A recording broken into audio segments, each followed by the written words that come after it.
There we go. All right. I think we're live. Hey guys, good to see you all in there. Everybody pop in, give a like, a share, a subscribe, whatever it is you're into. And appreciate you guys. Been a week or so since I've been on. Quite a bit going on. And I've just had some work stuff. I am feeling a bit better. I'm a bit more functional the past couple weeks, and that's good. I can't say that I'm perfect, but my stomach's been getting a little better and things like that. But I just want to do an update. It's a significant day, at least in the USA, 9/11. And significant days, I don't know if you've noticed this, but significant days are usually used to enslave us, or at least oftentimes. One kid, Misha, everybody, thank you. Good to see you in there. King, appreciate you guys joining me live. I just wanted to do an update and talk about a couple important things because there's been a lot of news stories going on. Everything from outrage over Colin Kilpatrick kneeling to 9/11 today to police walking into people's apartments and arbitrarily shooting them because they thought it was their apartment. And zero accountability. Now, as I stream down here from beautiful Mexico, if we want to pronounce it properly, and kind of look from the outside on the world's largest prison that is the USA, I feel sorry for you guys that still have to be in there and deal with blue ISIS and deal with the constant crimes.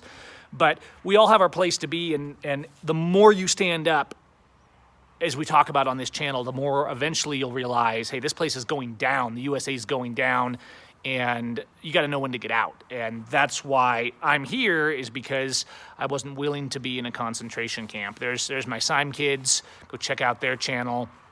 Thank you all for the shout outs. Now, the first thing I want to do, 9/11 is the anniversary of a few things. It's the anniversary of when they blew up the Twin Towers, or did a plane crash into them? What is it they're saying these days? It's also the anniversary of a few years after that, on 9/11, when they tried to kill my friend, Jeff Winehouse, okay? And let's actually take a look at that. We're going to talk about a few of these things, but real quick, I'm going to go back outside in a minute, but I'm going to go into my office here. A lot of you guys have seen this video. If you haven't seen this video, you need to see it. We've got prisoners in our concentration camps all across the nation, from Jeff Winehouse to Schaefer Cox to people from the Bundy Ranch, Oregon, natives, blacks, Mexicans. This was on 9/11. And this is the wristwatch cam that Jeff Winehouse had on, this junky little wristwatch cam, as these cops lured him out to meet with him and tried to murder him, okay? Jeff was an activist, outspoken guy, kind of like me. We've had him on the phone on this channel a few times. Hey, how are you? Jeff pulls up, and he's legally carrying a sidearm. He's not doing anything aggressive. And these two state troopers, while FBI was watching, plainclothes officers,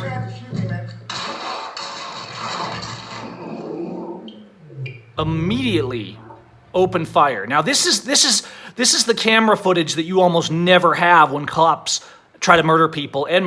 They do that at a rate of 3 to 5 a day in the USA.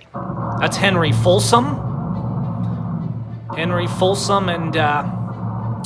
his friend there, Scott Mertens, I believe was his name. It's verified. You can verify that in the video here.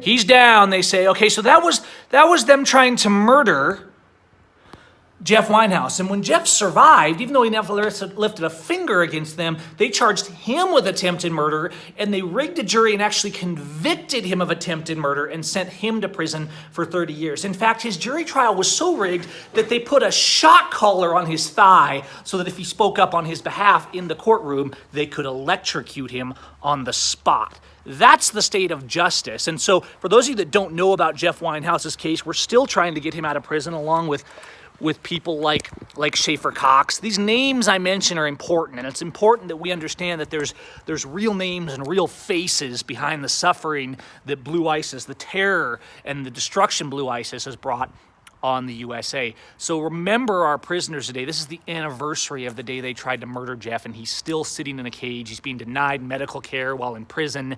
He's being, the prisons are torture. That's what they are. That's the whole purpose of our prison system. Okay, so let's talk about a couple other things. I got a Mexican car. You cannot own this car in the USA. It is fast and it's pretty dang fun, and it's a manual transmission. It's actually, I've driven manual transmissions before, but this is my first car. Like, I've driven trucks and stuff. This is my first car that's a manual transmission, but I'm not gonna go too into detail on that. And I will do a vlog. I've got a bunch of footage from the experience and what we went through buying a Mexican car, and what maybe you should know, or just maybe you just want to see the chaos of Gavin trying to buy a Mexican car and then drive a manual car down the road after he bought it. So stay tuned for the vlog. Thanks to our Patreon supporters over at patreon.com/Gavin Seim. There's also this new thing. You can actually sponsor the channel down here, and you can become a supporter of the channel right here on YouTube and pitch in a few bucks a month. So if you guys want to check that out, if you like what we're doing here, either head over to the Patreon or support here on YouTube and sponsor the channel here, and get the inside track there. I'm going to be making posts. I make posts on the Patreon, make posts here, and kind of interact with you guys, and just kind of gives you a bit of new level of interaction. Okay, enough of that. I'll give you more on the car later. So here we are on 9/11. We've talked about the prisoners. We've talked about Jeff.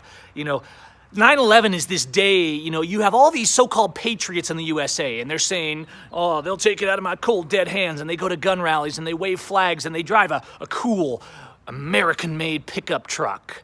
American-made pickup truck that has a Trump flag and a "Don't Tread on Me" flag and a blue line flag. Wait, a blue line flag? Yeah, a blue ISIS flag. So they say I support freedom, and then I also support the fascists who are destroying freedom, and I also support the Gestapo who are killing us on the streets. It's a very kind of a hodgepodge thing. Now this group of people, the nationalists, the patriots in the USA, that most of the USA has kind of been overrun with. That's why we have no more freedom, is because freedom was replaced with brainwashing and nationalism. A lot of them, I understand, do this in ignorance, right? I think most of us were in this state where we just thought America was great and wonderful and we had the most freedom, and we didn't realize that the USA is one of the most fascist, probably the most fascist nation on the face of the earth. I'm in America down here in Mexico. The USA is prison, okay? So yes, and I mean that. They're actually trying to build walls to keep you in. There's exit checkpoints starting to pop up to keep you from leaving. This is Berlin kind of stuff. That's something we talk about in other videos, but this is the day 9/11 when those patriots who all the rest of the year share conspiracy videos about how 9/11 was an inside job, but on this one day of the year, all those patriots share the never forget memes. And we need to punish the Muslims memes, and we need to fight the war on terror, and we need to back the troops and back the police. All the rest of the year, they recognize that government used 9/11 to enslave us, however it was done. But on this day, we have to support the government and be patriots and wave the flag and never forget. Well, I'll tell you what to never forget. Never forget that 9/11 was the day that your government used lies and death and deception. I'm not even going to go into how it may or may not have happened, because I know the end result. I saw it destroy my country. See, if those of us that were alive before 9/11, there was a ton of problems. You had the Wacos and the Ruby Ridge, and you had the continued aggression of police. But after 9/11, that was the real change. That was when they really started ramping up abuse of the immigrants. That's when they used the word terror and safety and freedom to enslave and destroy and take our freedom and kill our neighbors across borders and kill our neighbors across the street and destroy our country in the name of patriotism, while systematically brainwashing the population of the nation to the state that they are in today, that they worship the fascists who rule over them, from the city council to the president, as they trample their rights, defy their constitution, and crumble what could have been a great republic. So that's a little recap of of 9/11. And after 9/11, what happened? Well, the freedoms continually went down. The brainwashing was systematically promoted. See, when I was a kid in the 90s, and those of you that were alive in like the 60s and 70s, the police weren't automatic heroes. That was starting in the 90s, that propaganda, right? And it really ramped up. But after 9/11, boy, you better darn well worship anyone in a uniform, or you're not patriotic at all. And see, now it's to the point where you have people pretending they're patriots that actually back the blue line, that make excuses for the police and the Donald Trumps and the George Bushes and the Obamas or whatever. And they make it about faction. And they make it about, you're a libtard because you don't agree with them, or you're a snowflake.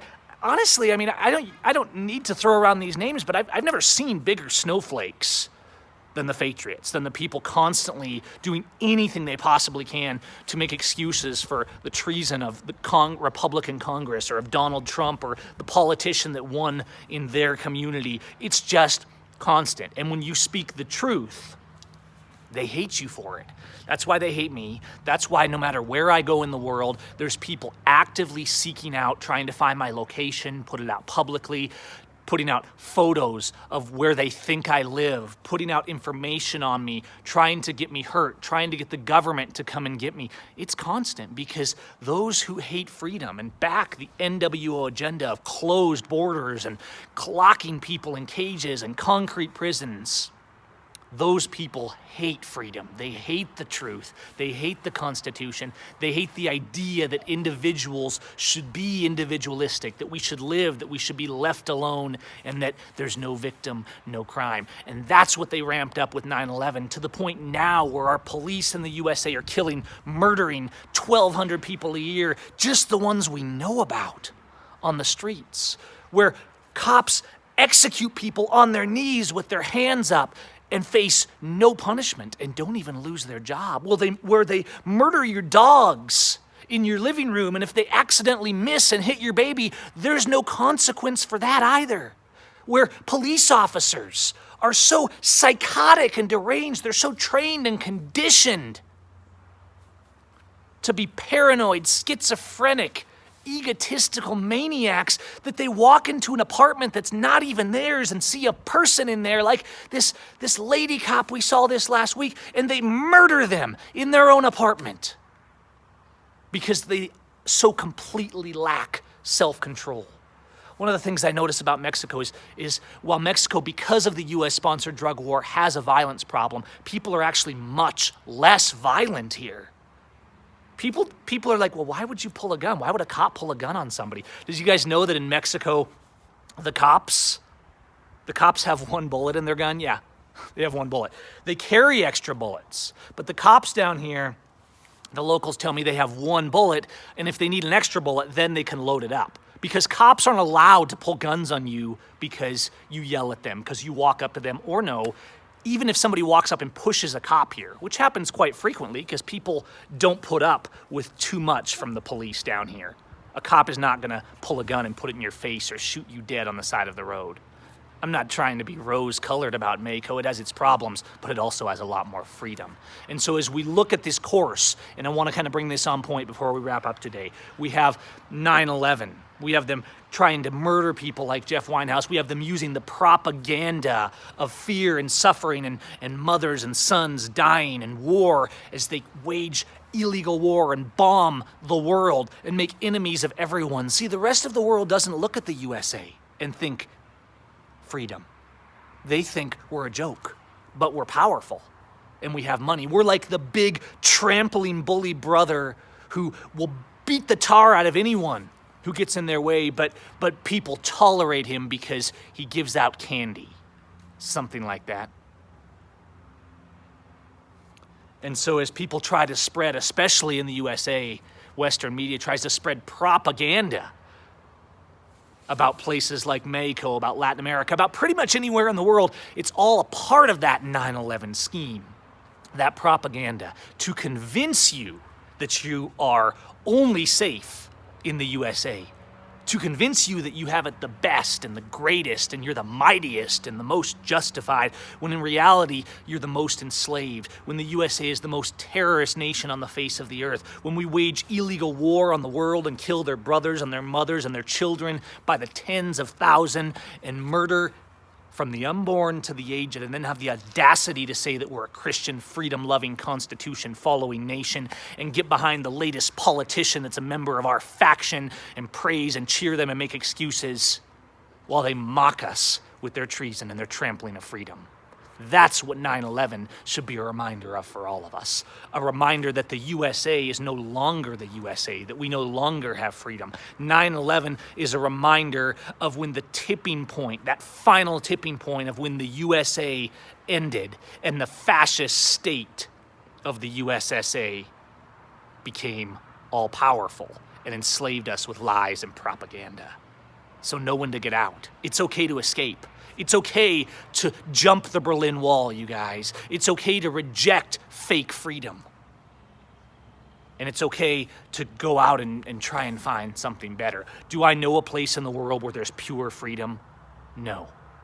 But in a nation like the USA, where people from Bao to Jeff Winehouse to Schaefer Cox to the natives to the blacks to the children playing on the side of the road are not safe from blue ISIS, from your government, from your courts, and from your politicians, I think it's worth looking for a place where people aren't completely brainwashed, where they don't worship the state, and where you're not automatically murdered because you stand up to a thug who's beating someone on the side of the road.